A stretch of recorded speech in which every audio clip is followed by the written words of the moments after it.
Welding is in everything. Directly or indirectly, welding is attached to just about everything and anything.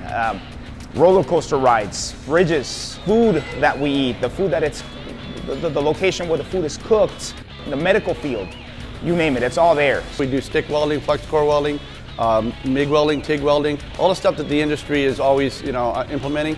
It's just good to be a part of the world and give to the world. I was very blessed to be able to do what I do, and so the thought of me being able to give it back to these guys and do it through the students is just awesome. So the opportunity, whether you're a person who likes to weld structurally or a person who likes to weld in the sheet metal industry or work with sheet metal, and you're good with your hand and your eyes, you're going to be good to go in welding.